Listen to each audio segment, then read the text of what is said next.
You ever wonder why people smile? Is it because they're happy or because they have to be?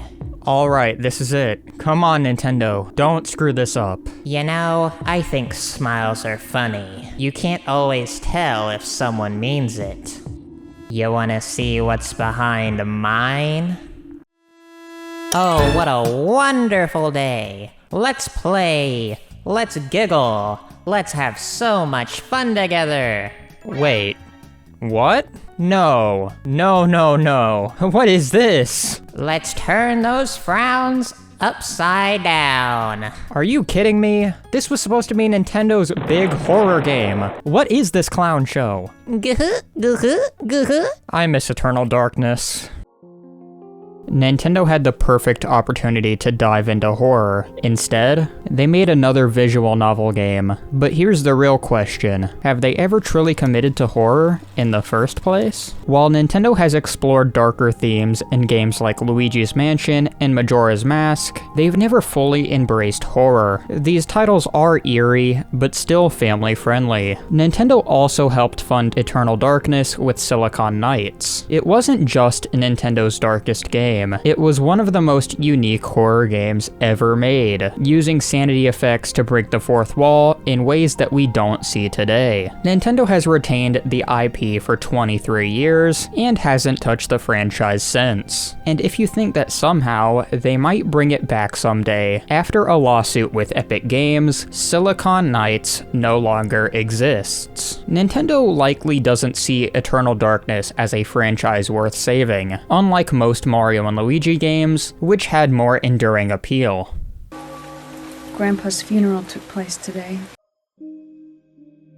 Nintendo has never been a stranger to eerie concepts. They just never follow them to their full potential. Some of their biggest franchises almost embraced horror in ways that were ultimately scaled back, reworked, or abandoned entirely. Take Luigi's Mansion. Early development footage suggests the game was originally meant to be far scarier. Concept art shows Luigi in a mansion with a far more ominous atmosphere, and beta builds featured a unique timer mechanic. If players didn't escape before it ran out, Luigi would straight up die. It was eventually softened into a spooky but lighthearted ghost hunt, but the remnants of the original horror tone still linger in the game's DNA. And then there's Metroid. While it's always leaned into isolation and tension, Metroid Dread took things a step further, with its relentless, unkillable enemy units stalking Samus through the game. But Dread wasn't the first time Metroid toyed with horror. It was originally conceived as Metroid Dread all the way back in 2005 for the DS. Promising a more psychological approach to fear, the project was shelved, and for years, fans thought it was lost forever. When Dread finally re-emerged in 2021, it was still intense, but not quite the psychological nightmare it was originally rumored to be. And then there's The Legend of Zelda. Over the years, Nintendo has floated ideas for a truly dark Zelda game. Majora's Mask is still one of the most unsettling entries in the series, with its twisted character models, suffocating time limit, and the ever-present horror of the moon looming overhead. Even Star Fox wasn't safe. A cancelled project called Star Fox Armada was reportedly in development for the Wii U, featuring a darker tone and themes of deep space survival. While details are scarce, early concept rumors suggested a game where Fox McCloud and his crew were stranded in an unfamiliar, hostile galaxy. The idea of being truly alone in space, cut off from the Lilat system, could have created a gripping horror experience unlike anything Nintendo had done before. But like so many of Nintendo's more experimental ideas, it never came to life. Nintendo has flirted with horror time and time again, but every time they get close, they hesitate. Maybe they think horror doesn't fit their brand, maybe they're afraid it won't sell, or maybe they don't think their audience is ready for something truly terrifying. But the thing is, players are ready. In recent years, Nintendo has shown a surprising willingness to branch out into new series and genres, something that they've been notoriously cautious about in the past. While they've always relied on their core franchises, they've also taken risks with original IPs and gameplay concepts that break away from tradition. Take Splatoon, for example. Before its debut in 2015, the idea of Nintendo making a competitive online shooter seemed unthinkable. Instead of following the typical mold of military FPS games, they created something completely fresh, colorful, stylish, and uniquely Nintendo, one of their most successful modern franchises, proving that Nintendo can thrive outside of their comfort zone. And yet, even Splatoon has a darker side. Splatoon 3 Side Order takes players into a stark, colorless world, a lonely, synthetic purgatory, where something feels off. The sense of isolation is suffocating, and as you climb the spire of order, the game's unusual charm is stripped away, leaving behind a sterile, dreamlike unease. It's not a horror game, but it flirts with the genre in ways that make you wonder.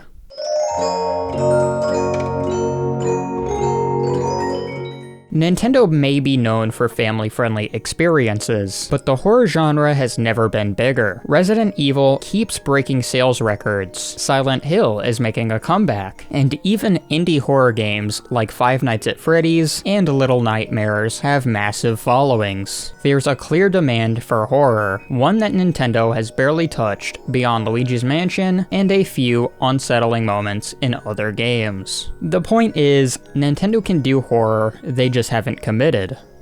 So what if they did? Imagine you're exploring an abandoned shrine, overgrown with moss and surrounded by dark forests. The spirits of the past aren't at rest, and something sinister lingers in the shadows. Nintendo excels at crafting worlds that feel alive. Now imagine that skill turned against you, overgrown, silent, with only the whispers of something just out of sight. Nintendo's talent for cozy, immersive settings could be twisted into something deeply unsettling, making the world itself the enemy. Psychological horror should play a big role in Nintendo's horror series. Rather than jump scares, imagine slowly being driven mad by an ancient curse, where the lines between reality and nightmare begin to blur. Horror isn't just about what you see, it's about what you think you're seeing. Imagine a Nintendo horror game where the environment itself warps, where familiar locations become unfamiliar, and the game plays tricks on you, making you question your own memory. Not just jump scares, but true psychological horror. Okay, listen, I only have 4,000 subscribers. If you like this video, please make sure to leave a like or subscribe. It really helps out smaller channels like mine. Also, I'm going to be doing a live stream of the Switch 2 Nintendo Direct, which will be happening on Wednesday, April 2nd at 6 a.m. Pacific Time. Hope to see you there. This program was made possible by the contributions of viewers like you. Thank you.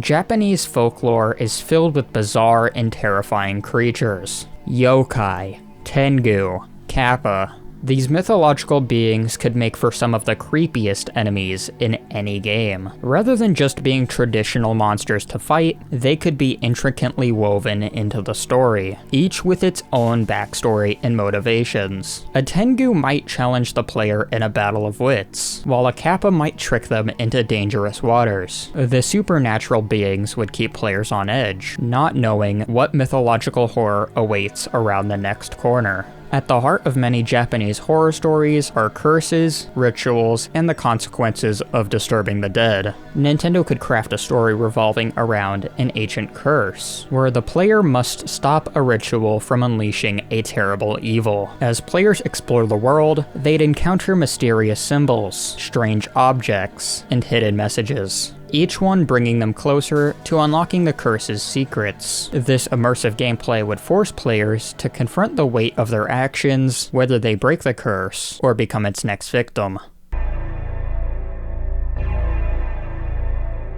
Isolation is another key element in many Japanese horror stories. A player who feels alone in a dark, unforgiving world is more susceptible to fear. Nintendo could create an atmosphere where players feel completely cut off from the outside world. Every hallway could be a trap. Every shadow could conceal something terrifying. As the player explores dark homes, eerie forests, and desolate villages, they'd have no one to rely on but themselves. Nintendo has everything they need to create a groundbreaking horror game, except the willingness to do it. They've crafted unsettling worlds before. They've toyed with fear, isolation, and the kind of quiet dread that lingers long after you put the controller down. They've come right up to the edge. Eternal Darkness, Metroid Dread, Majora's Mask, and every time, they hesitate.